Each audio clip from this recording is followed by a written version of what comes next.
दृष्टि आईएएस के audio article programme में एक बार फिर से आपका स्वागत है। मेरा नाम है सपना कुशवाहा। आज का हमारा आर्टिकल आधुनिक भारत के इतिहास के महत्वपूर्ण भाग पल्लव वंश पर आधारित है। यूपीएससी की प्रारंभिक और मुख्य दोनों परीक्षाओं में इस भाग से प्रश्न पूछे जाते रहे हैं। यह आर्टिकल आपके उत्तर लेखन की गुणवत्ता बढ़ाने में सहायता करेगा। यह ऑडियो आर्टिकल सामान्य अध्ययन प्रश्न पत्र 1 के भारत का इतिहास खंड से जुड़ा है। तो आइए आर्टिकल की शुरुआत करते हैं।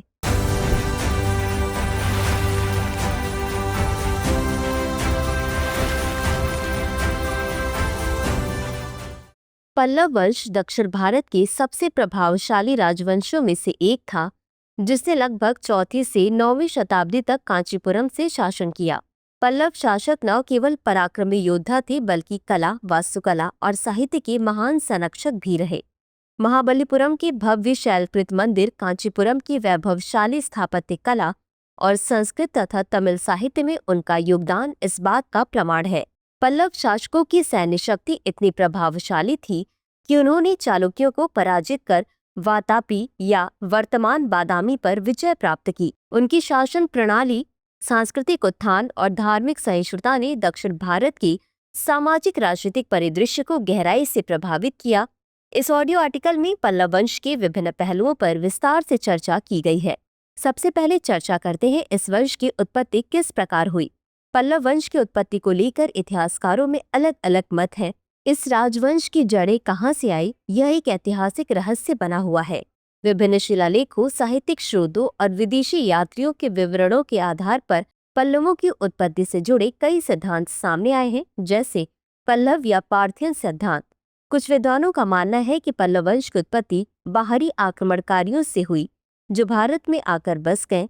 इस मत के अनुसार पल्लवों का मूल पश्चिमोत्तर भारत यानी वर्तमान अफगानिस्तान, ईरान क्षेत्र के पल्लवों से जुड़ा है। कुछ शिलालेखों में पल्लवों को पल्लव कहा गया है, जिससे यह संभावना प्रबल होती है कि वे बाहरी मूल के हो सकते हैं। इसके अतिरिक्त कुछ विद्वानों का मानना है कि पल्लव शासक द्रविड़ या तमिल मूल के थे। कई दक्षिण भारतीय इतिहासकार मानते हैं कि पल्लव वंश पूरी तरह से तमिल तेलुगु मूल का था। तमिल साहित्य और स्थानीय परंपराओं में पल्लवों को तमिल भाषी क्षेत्र से संबंधित बताया गया है। तोंडाई मंडलम क्षेत्र, जिसे पल्लवों ने शासित किया, तमिल भूभाग में आता था। तमिल ग्रंथ पेरिय पुराणम में पल्लवों को स्थानीय राजवंश के रूप में वर्णित किया गया है।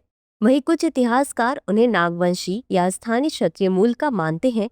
उनका मत है कि पल्लव वंश दक्षिण भारत के स्थानीय नागवंशियों या क्षत्रियों से विकसित हुआ था। गौरतलब है कि नाग समुदाय प्राचीन भारत के विभिन्न भागों में शासन करता था और कांचीपुरम क्षेत्र में भी उनका प्रभाव था। संभवतः पल्लवों का नागवंश से कोई संबंध रहा होगा, जिसके कारण वे इस क्षेत्र में अपनी सत्ता स्थापित करने में सक्षम हुए। इसके अलावा पल्लव वंश का सातवाहन वंश से उत्पत्ति सिद्धांत भी प्रचलित है।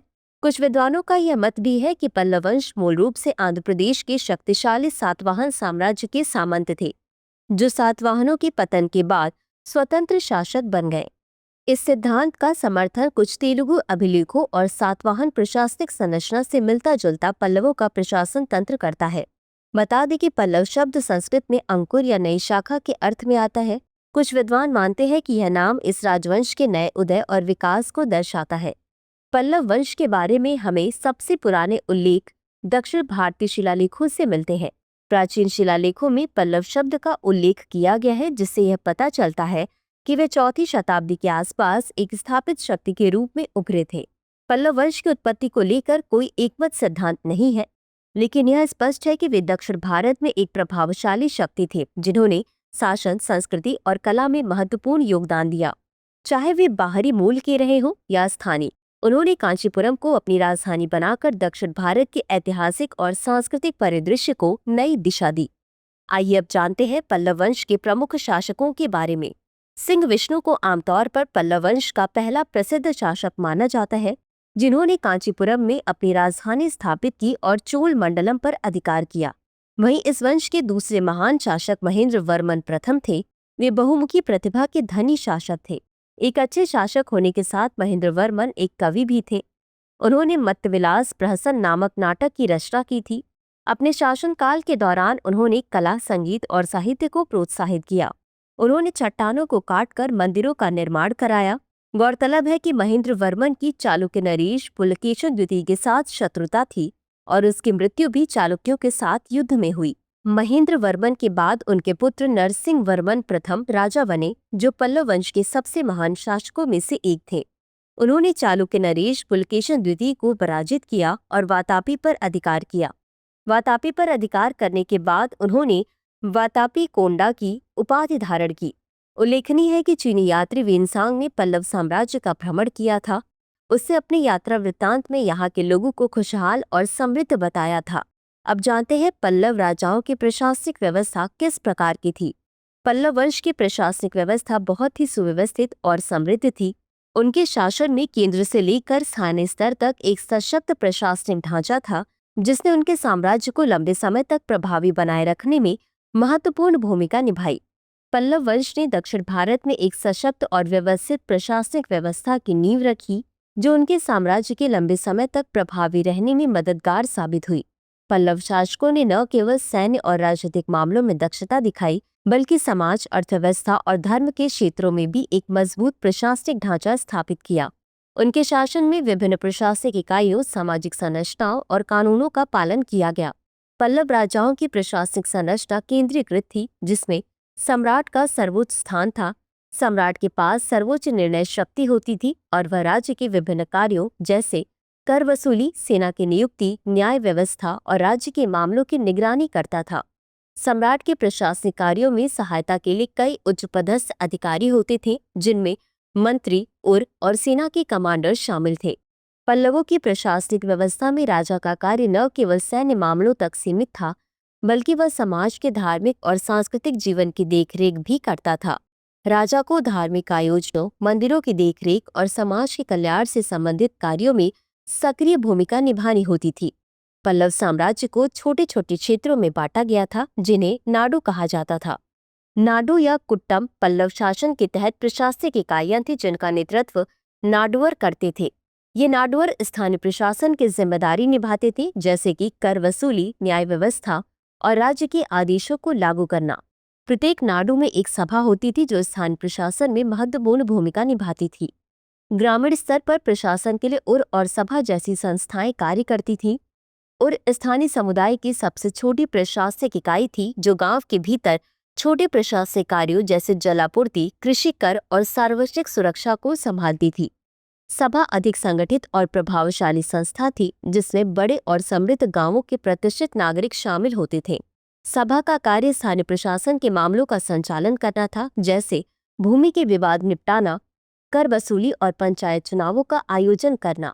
इन संस्थाओं के सदस्य प्रायः गांव के सबसे सम्मानित लोग होते थे, जो अपने गांव की अर्थव्यवस्था और समाज के हित में कार्य करते थे।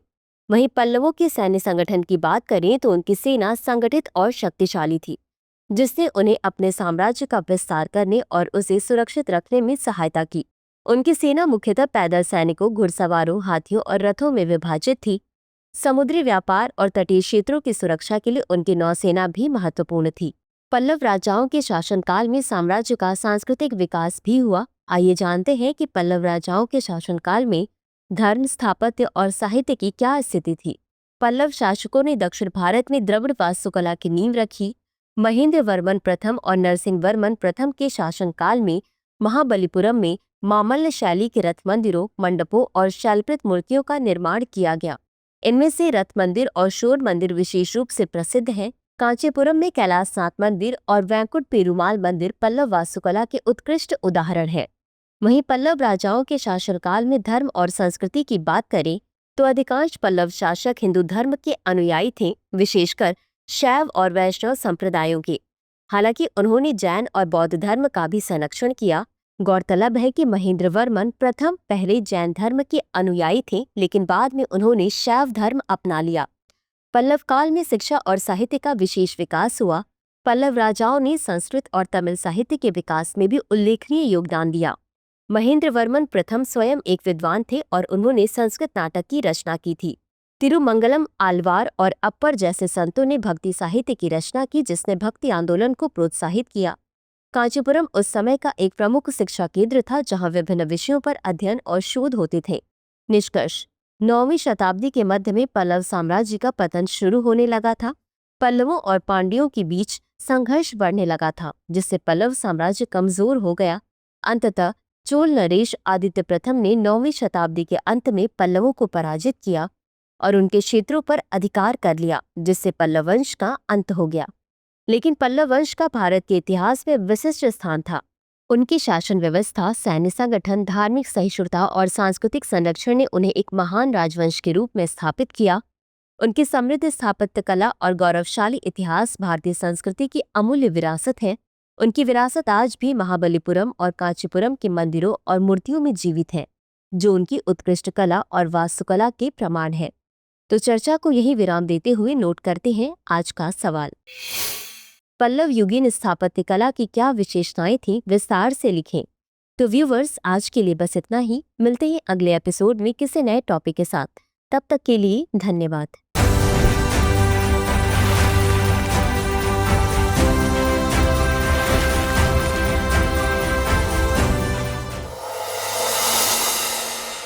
डियर व्यूअर्स, अपने एग्जाम की तैयारी को और बेहतर करने के लिए हमारे चैनल को लाइक, शेयर और सब्सक्राइब करना न भूलें।